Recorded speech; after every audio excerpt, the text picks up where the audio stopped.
They say the deepest betrayal is never shouted, never violent, never accompanied by the slam of a door. No, the worst betrayal in the world is served quietly over silverware, handed to you wrapped in a linen napkin, and swallowed down between the words "pass the salt" and "congratulations, darling." This morning, seated at the long-polished dining table of my family's ancestral estate, where the ceilings are high and so are the expectations, I swallowed mine with a mouthful of blood orange juice and the familiar sting of invisible failure.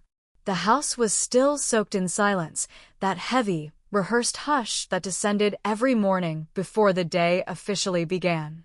The dining room, like every room in this house, was curated to be a showpiece. Floor-to-ceiling windows framed the manicured garden beyond like a painting, and a chandelier of Austrian crystal hung above the table like a frozen explosion of light. Everything was pristine. Everything was rehearsed. And I was already out of place. The clink of utensils was the only soundtrack as my father folded his newspaper with a sigh so deliberate, I knew what was coming before his voice even touched the air. "Elise," he began, setting the paper down as if laying a final judgment before a jury, "how many more months are you planning to waste pretending you're something you're not?" He didn't look at me when he said it. He never did. He looked past me, through me, like I was a shadow on the wall. Across the table, my sister Rachel didn't bother hiding her grin. She sipped from a double-walled espresso cup and tapped something on her phone with a perfectly manicured nail. She was glowing from her latest achievement, a job offer from Danforth Capital after graduating top of her class from Wharton, naturally. I said nothing, because I knew better. "She's still working on her little sketches," Rachel offered, without glancing up. "You know, the kind she used to tape to the fridge when she was 10. Except now they're just Messier. More tragic. Avant-garde." "Your art," my father said, dragging the word out like it tasted sour, "is an embarrassment." He turned to me at last, and for a moment I saw the flicker of contempt he barely tried to mask. "You come from a line of surgeons, attorneys, and architects. Real contributors. And you've chosen crayons." "They're oils," I said quietly. "What's that?" he asked, cupping a hand to his ear like my voice was a mouse in the wall. "I said they're oils," I repeated, louder this time.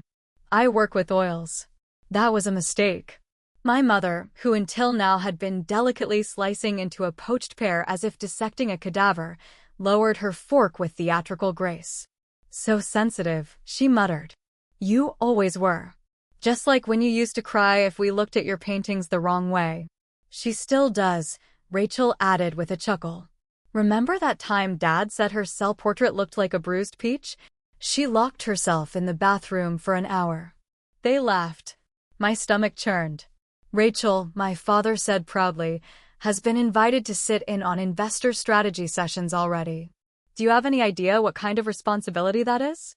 That's real work. That's building something.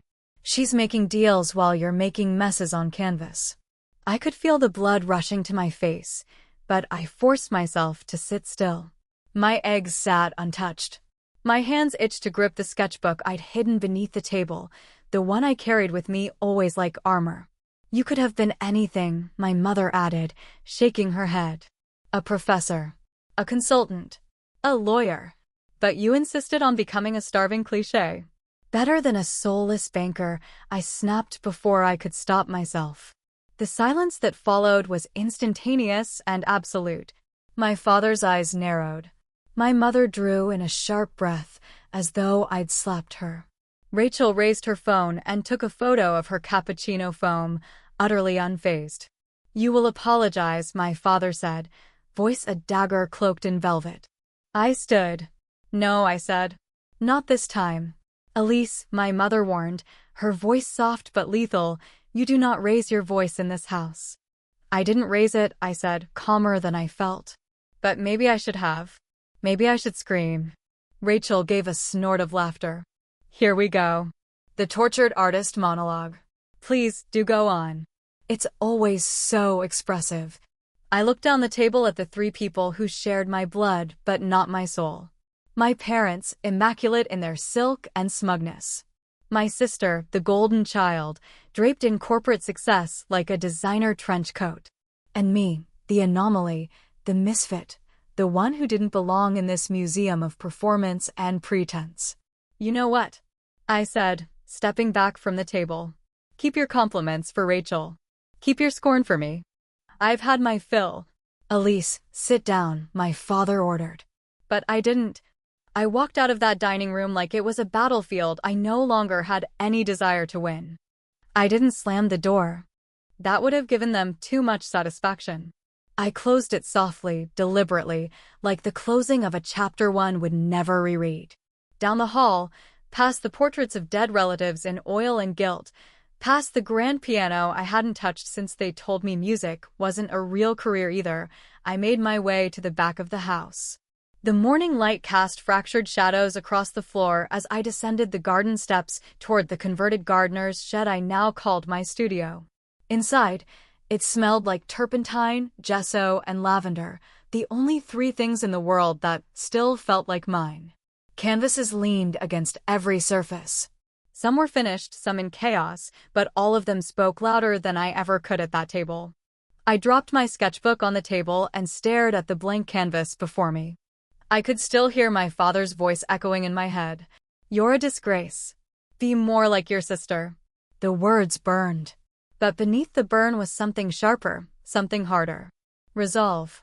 They would never see me. Never love me without conditions. Never acknowledge my victories unless they could be framed on a resume or boasted about at a country club. And that was the moment I knew. I wasn't painting for them anymore. I was painting because of them. I reached for a brush, dipped it in vermilion, dragged it across the canvas like a wound. Every insult, every dismissal, every time they laughed while I bled, those were going into this piece. I would not scream. I would not beg. I would not shrink myself into their mold. No, I was done pleading. Done trying to make my dreams palatable to people who measured worth in decimal points and Ivy League logos.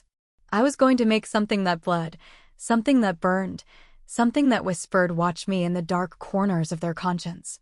And when I was finished, I would sign it not with my name, but with theirs. Because this was where it began. Not in anger, but in vengeance. The morning I decided to leave was quiet, colder than usual for early autumn, and filled with a stillness that felt orchestrated, like the entire house was holding its breath in anticipation of something it couldn't name.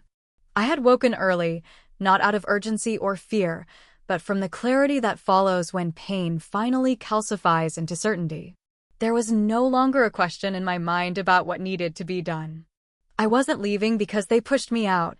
I was leaving because I finally understood that staying had become a slow form of spiritual erosion, a kind of soul death painted in polite conversations and expensive cutlery. I packed without ceremony. Each item folded with care, not because I owed the house respect, but because I owed myself order.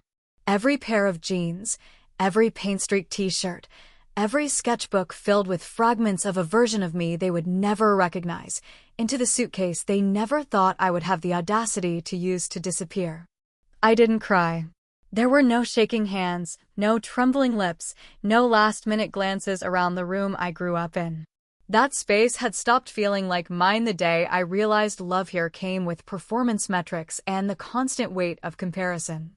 But before I left, before I vanished from their curated lives like a smudge they couldn't scrub off fast enough, I had one last piece to deliver. One final gesture. A gift, of sorts. A parting shot not made of rage, but of deliberate, calculated creation. It had taken me 3 days to finish, 3 nights spent in the dim light of my studio, brush in hand and purpose singing through every movement. This was not just a painting. It was a declaration, a mirror, a curse dressed as art. I waited until the house was empty, as it often was during midday. My father would be at the firm, barking orders at men who feared him more than they respected him. My mother would be out to lunch with some pretentious gallery patron, pretending to appreciate modern art she secretly detested. Rachel, no doubt, would be at her office, building wealth and clout, and sharpening the edges of her ambition on the bones of those beneath her. I stepped into the Grand Salon, that museum of ego and illusion where everything was arranged not for comfort, but for optics. Every object, every lamp, every piece of furniture was a performance. It was the room where they entertained, where they displayed themselves like royalty receiving peasants, where they made sure the world understood exactly how powerful and perfect the Carrington family really was. And right in the center of it, I hung the painting.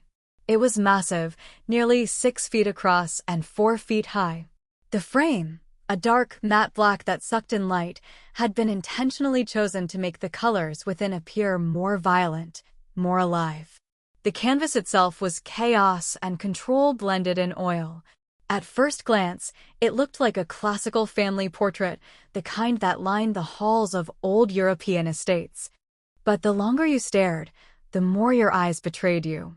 My father was at the center, seated on a throne made not of wood or velvet, but of stacked $100 bills, the texture of which I had replicated in agonizing detail until even I could smell the ink. His expression was serene, too serene, the kind of calm only sociopaths and saints can pull off. Around him, the walls of the house were on fire, flames licking the edges of family portraits that melted into the floor like wax corpses. My mother stood beside him, draped in her usual pearls, except these pearls looped around her neck not as jewelry, but as a noose. Her expression was blank, serene in its suffering, her eyes glassy like a porcelain doll that had long since stopped pretending to feel anything. Her hands were folded neatly at her waist, a bloody handkerchief slipping between her fingers. And Rachel, my dear sister. I placed her to the side, turned slightly toward a gilded mirror she held delicately in her hands. But the mirror reflected nothing, no face, no form, only a void. The inside of the mirror was painted pitch black, swallowing all light, rejecting all identity. Her face was composed, but if you looked closely, the skin at her temples was beginning to crack like dried clay, as if the act of perfection itself was starting to rot from within. The background was fractured, filled with shadows in the shape of people they had forgotten, rejected, humiliated. You had to look hard to see them, but they were there. Faces they called ungrateful. Names they never spoke again. Echoes of kindness they mistook for weakness. And at the bottom of the canvas, in a bold, deliberate slash of red that dripped like fresh blood down the frame, I signed my name. E. Carrington. I didn't leave a note. I didn't take one last look around. I didn't even shut the salon doors behind me. I blocked their numbers the moment I stepped outside. I didn't leave a forwarding address. And I didn't come back. For the first few days, I stayed with a friend who owed me a favor, a quiet loft in the warehouse district with brick walls and creaky floors, and a leaking faucet that dripped like a heartbeat in the middle of the night. It was the kind of place they would have scoffed at, called bohemian trash, or worse, a squat for failed millennials who think aesthetic is an income. But to me, it was air. It was space. It was mine. The silence was different there. Not weaponized, not filled with expectation or judgment, but alive with potential. I painted. I ate toast standing over the sink. I sat in the windowsill with a cup of coffee and watched the city stretch out beneath me like a canvas I hadn't yet touched. And then I disappeared from the world they knew. I erased my presence from their lives with the precision of a surgeon carving out rot. Bank accounts closed. Cell plans canceled. Social media wiped clean or renamed. Friends in their circle silenced with a look or a cold goodbye. I shed my old skin and built a new one, layer by layer, with nothing but my art and my rage and my hunger for something they couldn't measure or mock. Weeks passed. I didn't hear a thing. But then, I resurfaced. Not in person. Not at some dramatic reunion or staged confrontation. No, I returned in the one way they couldn't ignore. Online. It started with a single post, a photo of the painting I had left behind, now framed in tight, moody lighting, the caption simple, inheritance. I didn't name names. I didn't have to. The piece spoke louder than any caption ever could. Within hours, it went viral. Artists, critics, and influencers latched onto it like wolves to a fresh kill. Comments poured in. People dissected it line by line, color by color. They called it brutal. They called it brilliant. They called it a reckoning. Some called it therapy. Others called it art terrorism. I called it truth. Overnight, my follower count exploded. Offers rolled in. Interviews. Gallery showcases. A publisher asking if I wanted to write about the generational trauma of growing up in wealth. I didn't say yes. I didn't say no. I painted. I uploaded. I watched. And I waited. Because I knew what was coming next. They were watching. My mother, I imagined, first saw it over lunch, someone showing her a post without realizing it was me. Her eyes going wide. Her fork dropping.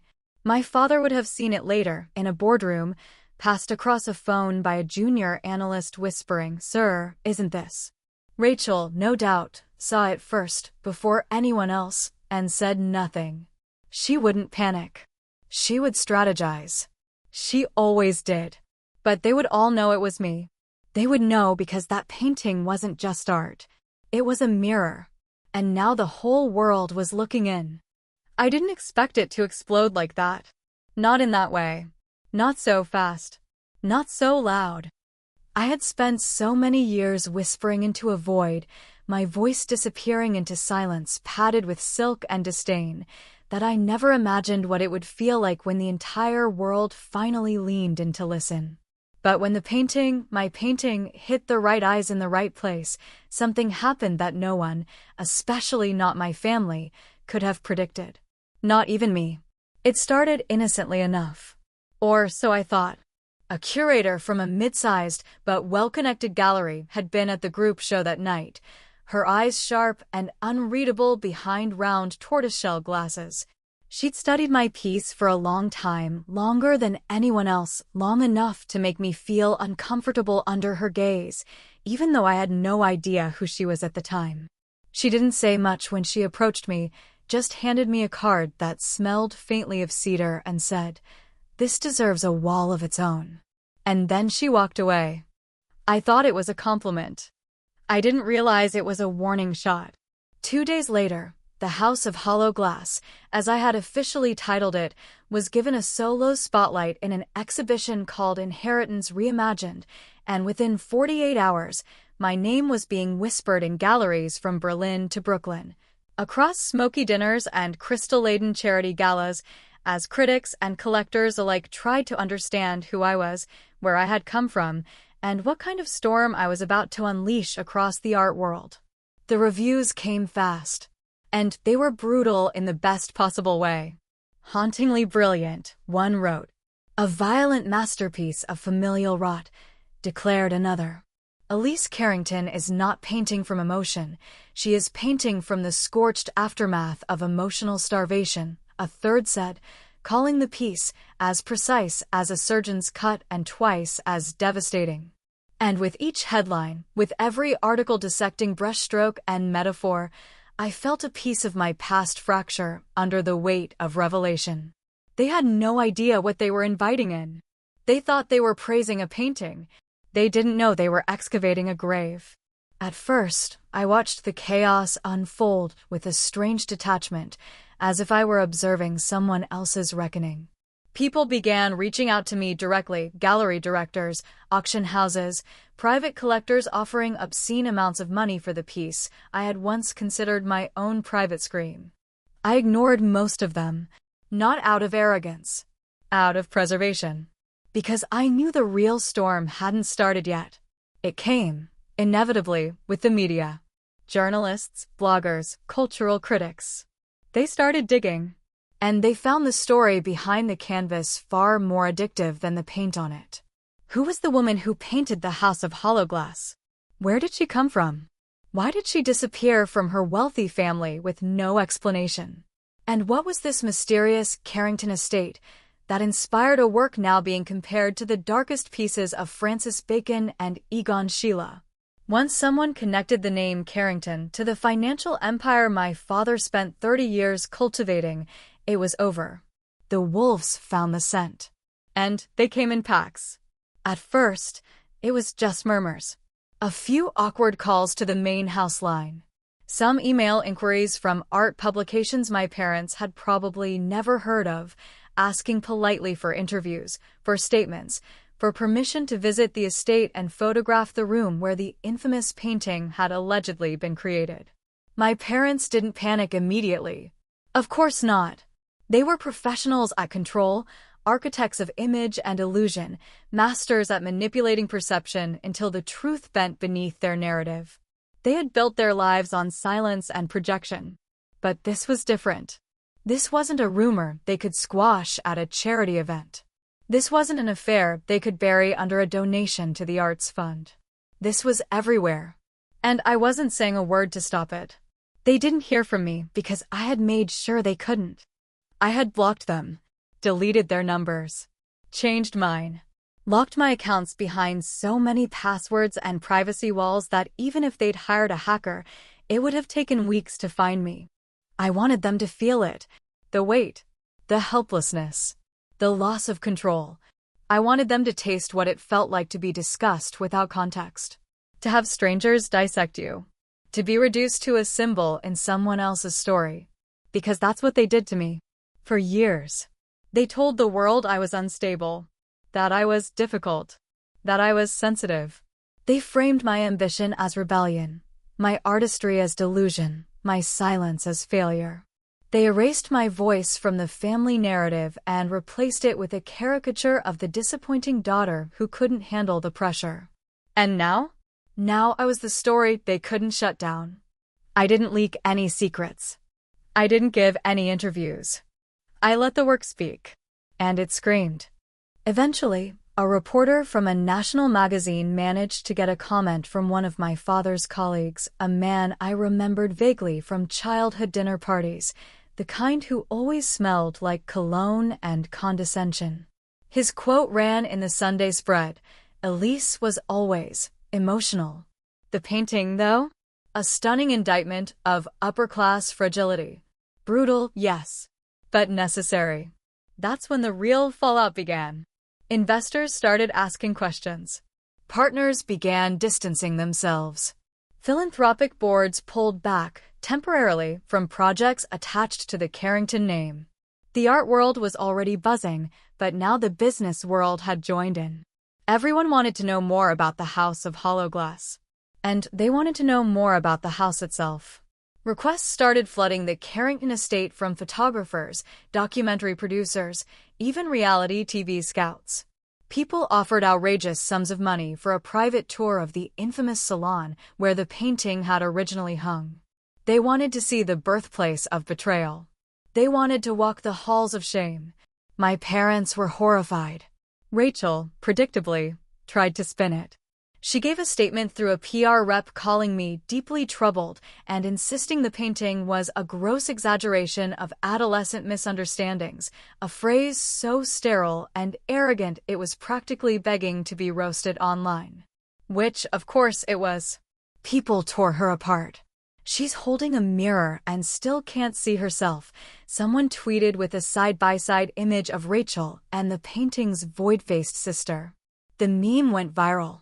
Rachel deleted her accounts 3 days later. I didn't post anything. Not a thank you. Not a rebuttal. Not a single frame. I let the silence speak. And it echoed louder than any press release could have.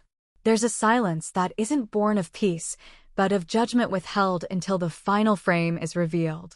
That was the silence I walked into the night of my first solo exhibition, not the hush of admiration, not the quiet that falls before a standing ovation, but a charged stillness, like the moment before a jury delivers its verdict. Except I wasn't the one on trial. Not anymore. This time, I was the executioner, the painter, and the architect of the reckoning they never saw coming. The galleries smelled like varnish and sharp citrus, like wealth disguised as minimalism. Every wall was hung with clean lines and curated lighting, the kind of lighting that costs more than most people's rent. But the people who stood beneath that glow, fashion editors, art critics, heiresses pretending to understand symbolism, weren't looking at the walls. They were looking at me. I had chosen red. Not crimson, not burgundy red. A shade so vivid it vibrated in the air, a color that didn't ask permission to exist, but announced itself like blood on snow. My suit was custom-tailored to slice through the crowd, and my heels echoed across the polished concrete like punctuation marks carved into stone. As I moved through the room, no one spoke directly to me. Not yet. They watched. They assessed. They whispered to one another behind fluted glasses of Prosecco, pretending their curiosity was detached, intellectual, professional. But I knew the truth. They weren't just looking at the art. They were trying to find me in it. Every piece in the show was part of a sequence, a narrative in oil and shadow that began with muted restraint and ended in deliberate cruelty. The show was titled Inheritance, a requiem in oil, and every painting told a story they were now scrambling to piece together in real time. There were no artist statements. No labels. No names. Just a series of rooms arranged like emotional autopsies. Hollow rooms with velvet ropes, broken instruments, burned-out chandeliers, empty dining tables with plates painted gold but chipped at the edges. And at the heart of it, in a dedicated room with blackout curtains and a velvet threshold, hung the original, the one that started it all, the painting that split my life into before and after. The House of Hollow Glass. The masterpiece they didn't know they had commissioned with every insult, every dismissal, every time they turned my name into a punchline and my future into an apology. The gallery staff had installed it on a wall of matte slate, under a custom spotlight that made the reds vibrate and the blacks deepen into near void. I watched them watch it. I watched men in $1,000 suits blink too often. I watched women with legacy surnames put gloved hands to their mouths. I watched a young critic from New York scribble something on a pad with frantic, reverent strokes. And then the cameras came. A woman from an international arts broadcast found me near the exit, her cameraman already tracking my movement like a predator locking onto its prey. I didn't run. I didn't flinch. I turned toward the lens like I had been born to face it. "Elise Carrington," she began, and her voice was low, controlled, carefully rehearsed, the name on everyone's lips this week. "How does it feel, standing here tonight surrounded by the art world's elite, knowing that your first solo show has sold out in pre-sales and that your name is now synonymous with one of the most critically dissected pieces in recent memory?"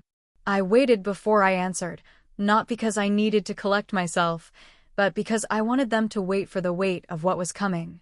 "Sometimes," I said, my voice steady and stripped of apology, "the only way to be seen by your family is to make them the canvas." The moment the words left my mouth, I knew they had landed exactly as I intended. Her eyebrows lifted, just a fraction. The cameraman tilted forward. The silence around us deepened. You could feel the crowd absorb the quote like oxygen pulled into fire.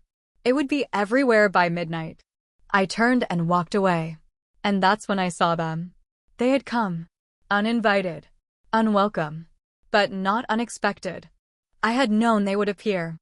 I had even planned for it, not because I wanted to see them, but because I wanted them to be seen. I wanted them to stand outside the sanctuary I had built from pain and brushstroke and defiance. I wanted them to be denied entry the same way they had denied me validation, love, and acknowledgement for the better part of my life. My mother stood in front of the gallery's main entrance, her shoulders too straight, her jaw too tight, her smile that of a woman who had once been used to controlling every room she walked into. But no one moved for her. No one recognized her. No one knew her name yet. My father looked smaller than I remembered, as though all the money in the world had failed to shield him from what power truly felt like when it was no longer his. His hair was thinner, his posture a touch slouched, and the arrogance he wore like cologne had faded under the light of irrelevance. And Rachel, my beautiful, perfect sister, the one with the golden resume and the silver tongue, looked terrified. Not outwardly, not in the way children cry when caught, but in the subtle way her eyes scanned the windows, searching for validation, for proof that someone still remembered who she used to be before I painted the truth onto canvas and handed it to the world. The head of security approached me quietly, her earpiece flickering with updates. She didn't need to ask. "They're not guests," I said without looking at her. "And they don't get access just because they finally want to see me." "Understood," she replied. "We've got them at the rope. Do you want them removed entirely?" I turned then. Not to speak to them. Not to forgive them. But to walk past them, through the crowd, through the fame, through the wreckage of everything they had built on the assumption that I would never find a voice loud enough to destroy it. The crowd parted like it had rehearsed for this moment. A critic to my left whispered, just loud enough for those nearby to hear, "That must be them, the ones in the painting." My mother flinched. My father stepped back. Rachel didn't move. She just stood there, watching me like someone seeing a ghost in the body of someone they thought they'd buried. And I walked past them without a word, because there was nothing left to say. They had made me invisible. I made them immortal, in shame. And now, long after the cameras stopped rolling, long after the red carpet was rolled away and the collectors returned to their estates and towers and penthouses, their names would echo in galleries, in textbooks, in whispered conversations between artists trying to understand what happens when power is no longer safe from portraiture. They would be studied. They would be pitted. They would be remembered. Not as elite. Not as untouchable. But as the villains in someone else's masterpiece. And I would keep painting. Because there are always more stories to tell. There are always more truths to carve from the silence. And sometimes, the quietest voices are the ones that echo forever. They thought they could silence her. Instead, she made them immortal, in shame. Subscribe for more stories where the quiet ones get the last word.